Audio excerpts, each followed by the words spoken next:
ओम श्री परमात्मने नमः। ओम नमो भगवते वासुदेवाय। ओम नमो भगवते वासुदेवाय। ओम नमो भगवते वासुदेवाय। मोर समस्त सुधीजन मानू जन समाज को जय जगन्नाथ भक्तिपूत प्रणाम।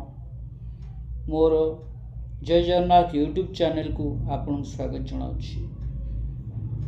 आज एक पवित्र दिन जहाँकि भगवान अति प्रिय तिथि एकादशी। एकादशी अर्थात आमर वर्षक 12 मास मध्य 24 एकादशी पड़ी थाए।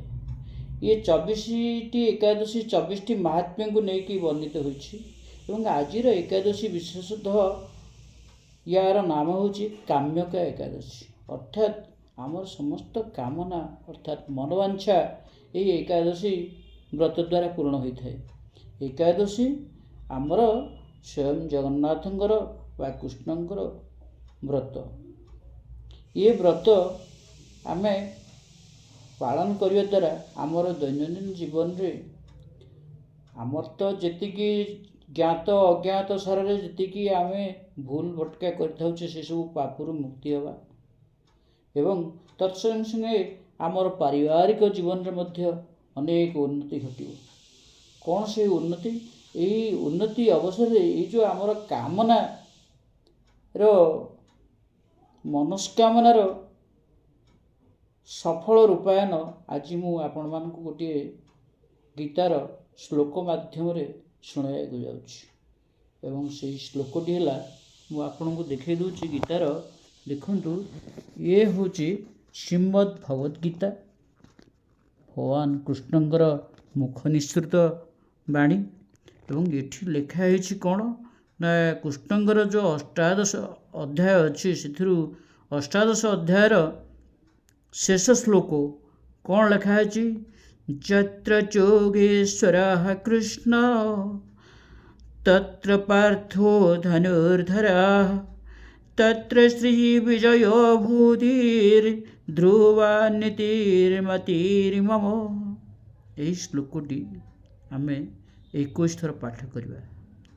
या द्वारा कौन आमर साधन हम ना धरतु आम कौन सी चाकरी क्षेत्र रे इंटरव्यू देवाक जाऊे किंबा कौन सी कोर्ट कचेरी माली मकदमा को जाइकी उपस्थित हबार अच्छी सेठी आमर संदेह अच्छी हम ना नाई हम ये जो संदेह घेर आम अच्छे एवं विशेषता करी ये जिनसटा जेकोसी असंभव कार्य को संभव करता है। आपको आम घर बाहर पूर्व शुद्धपूत मनोभाव परिष्कार हो स्नान शौच सारी जत्र जोगेश्वर कृष्णो जत्र पार्थो धनुर्धर तत्र श्री विजयो भूतिर्ध्रुव नीतिर्मतिर्ममु।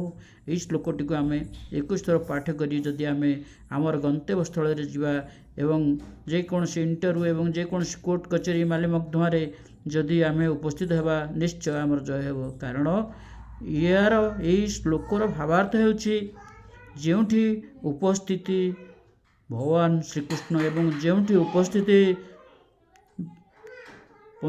आमर वीर अर्जुन धनुर्धारी अर्जुन सेठी एते बड़ महाभारत युद्ध रे विजय होइथिला एवं से युद्ध जहाँ आज आम मानक पई नीतिवाणीर माध्यम होई भगवान श्रीकृष्ण ये श्लोक माध्यम आम बुझे आमर मध्य विजय निश्चित हेब।